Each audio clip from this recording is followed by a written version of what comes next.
stand on the central plate. Wait, is there a secret mechanism or... Whoa!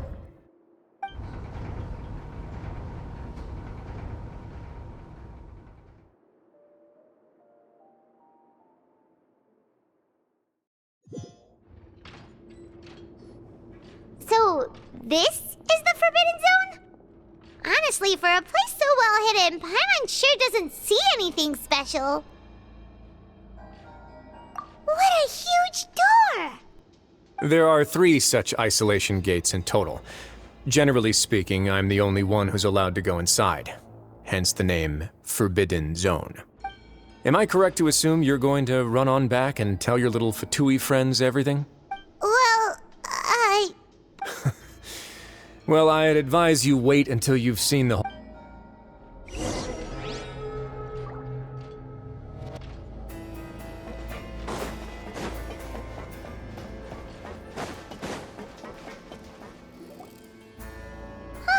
So there's a switch on the side! Stand back.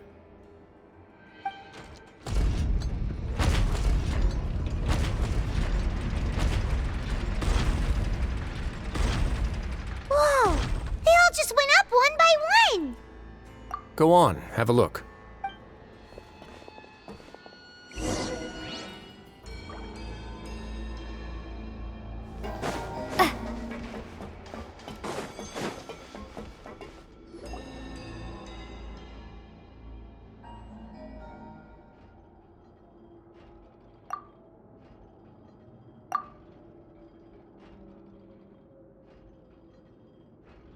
I've been interested in what lies beyond that gate ever since I assumed leadership of the Fortress of Meripede.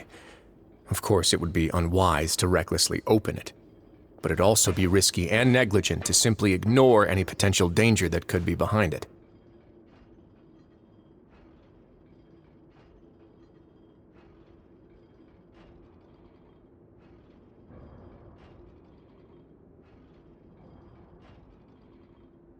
The readings on that dashboard have not budged since the day when I first laid eyes on this place. But over the past year, the needle has crept upwards from its original position, likely because some parameter it's been tracking has changed, if only infinitesimally.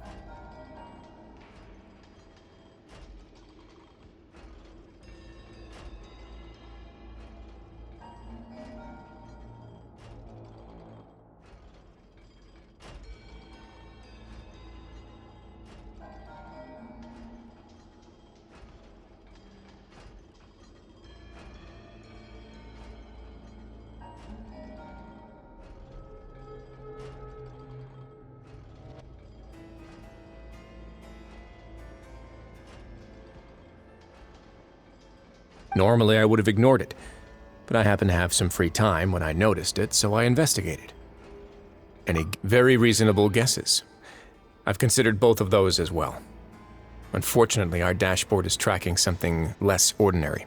The temperature should vary with weather and climate changes, so for something that rarely shifts, the water pressure is more likely. We ran a few tests to increase the pressure from the outside, but the readings didn't change at all. Later on, a few more possibilities occurred to me, such as a potential connection with the primordial sea. I began to make a few preparations based on that hypothesis. Over the past few days, the needle has moved again. With that, and the symptoms that Fremine displayed after leaving the fortress, I can now confidently conclude that the readings represent the concentration of primordial seawater in the seawater nearby.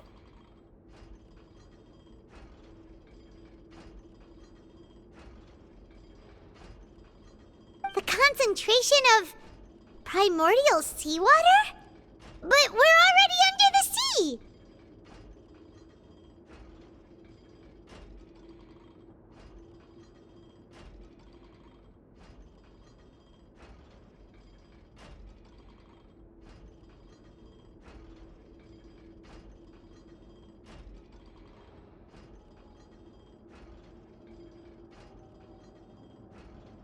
And that is precisely the problem.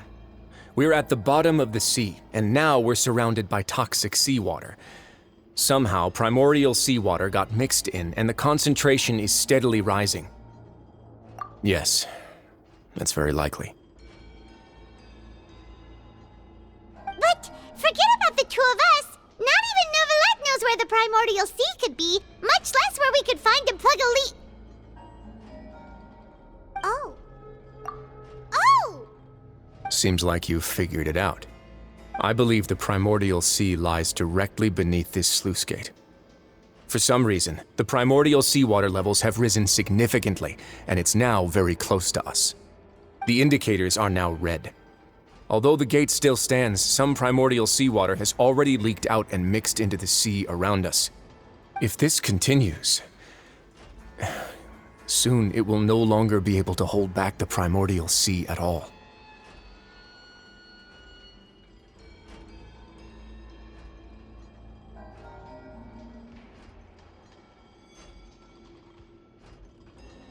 Yeah, you know what the legends say. If this place falls, then everyone in Fontaine will be turned into puddles in the span of a night. But that's just too weird! Why would the Fortress of Meripede be built right above a sluice gate for the Primordial Sea? Who built this place anyway? Your expression tells me you think this might be part of a vast, complicated conspiracy. To be honest, you might find the actual answer may be exceedingly boring. It's just that the secret of the Forbidden Zone had been long forgotten by the nation before I rediscovered it with my research. There's no single founder of the Fortress of Meripede in any traditional sense. What we know about its history has been left to us by the people who used to live here. When the previous Hydro Archon Egeria ruled the land, all convicted criminals from Fontaine were exiled. The people drove the criminals away like a wolf pack chasing away the banished. The criminals received no sympathy of any kind from the people. They were exiled to the desolate seaside, where they experienced only pain, struggle, and the bone-chilling cold. Some of them began to repent, and prayed to the Hydro Archon, asking if there was still anything they could do. The Hydro Archon took pity on them, and said, "You may go guard my secret, deep underneath the waves." And so, leaning on the power of the Hydro Archon, they gathered underneath the sea and began to build a fortress. They became a community down there in the deeps. And over the years, as the number of exiles increased, more and more people joined the community. When the first group of exiles died, they left the yet unfinished fortress to their successors. The Hydro Archon continued to lend her support, and with that, the people here stopped referring to the fortress as a prison.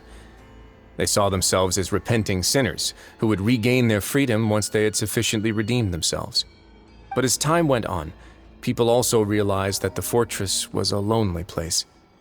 Once they had gotten used to life here, they could no longer feel comfortable living in the overworld. Once they had finished serving their sentences, some people left and some others chose to stay.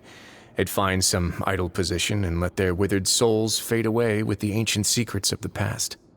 After many, many centuries, few people still remember the reason for the fortress's founding.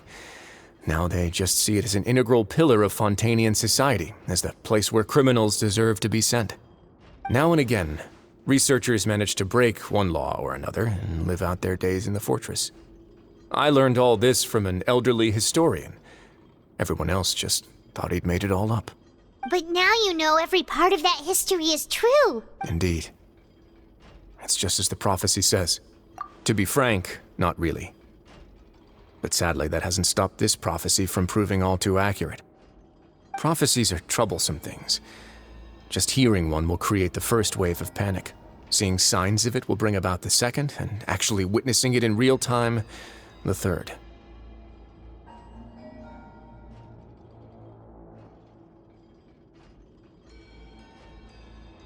Let's go somewhere else. I want to show you something.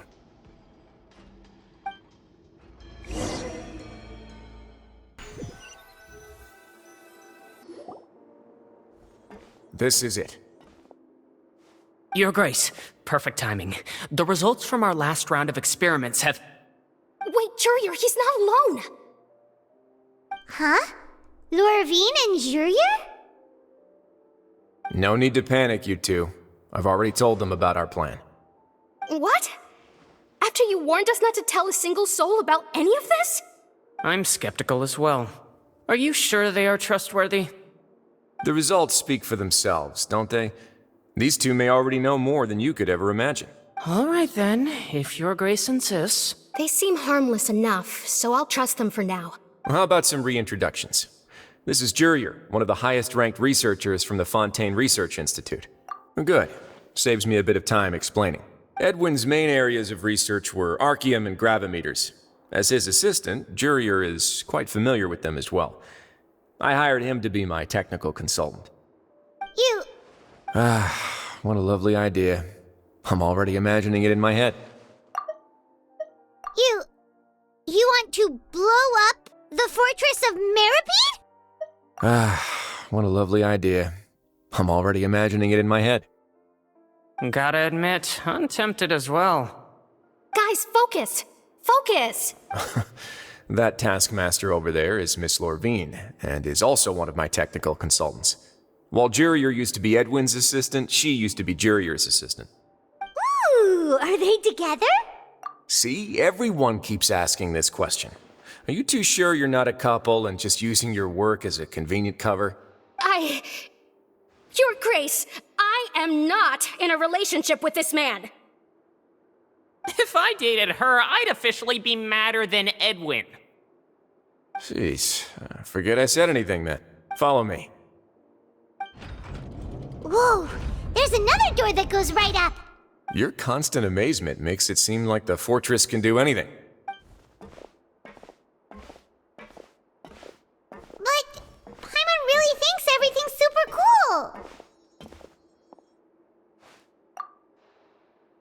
Well, let's spice it up a bit. And here you go. What a huge ship? This is also a production zone that Paimon's never seen before. What's going on? How much do you know about Fontainian history?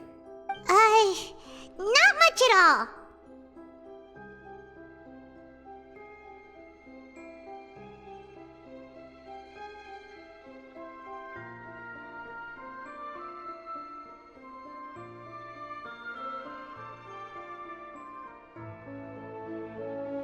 Well, then maybe you haven't heard the story of ancient Lemuria. To give you a quick rundown, Fontaine used to be ruled by the Lemurian dynasty. According to legend, the Lemurian king Remus came to this land after being inspired by divine revelation and found the seer Sibila, who had taken on the form of a golden bee. Taking the golden bee with him and riding on a huge ship, the Fortuna, he created his nation above the surging waves. He called his nation Lemuria, and used the Fortuna to incessantly search for new tribes and islands, calling on them to join his empire. There's a ship in this story too? Where there's water, there'll be ships. People believe that hope can always be found at the end of a voyage. Do you believe that too? To a point, I think. As you've already seen, I have a whole factory's worth of labor, materials, and technology at my disposal.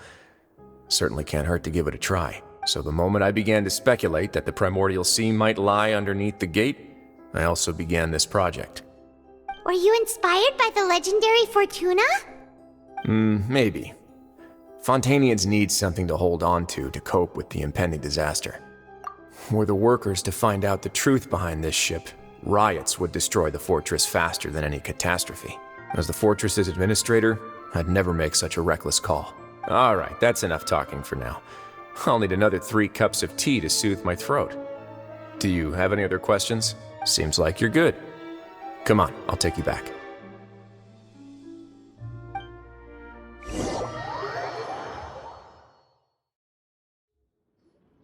I'll leave you here for... No worries. But don't forget, it's up to you whether or not you want to share what you just saw. What you do from here on out will likely affect those 3 as well.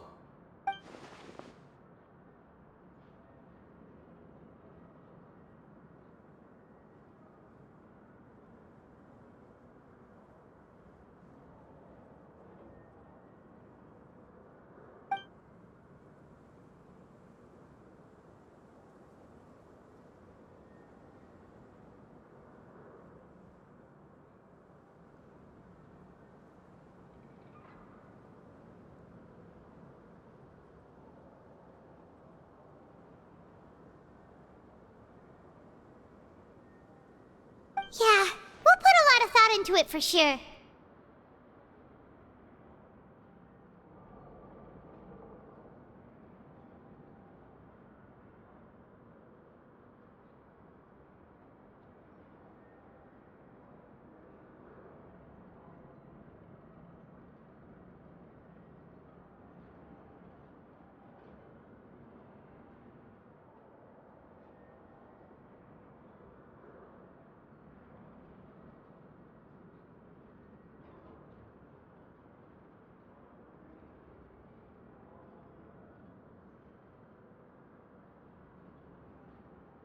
Great.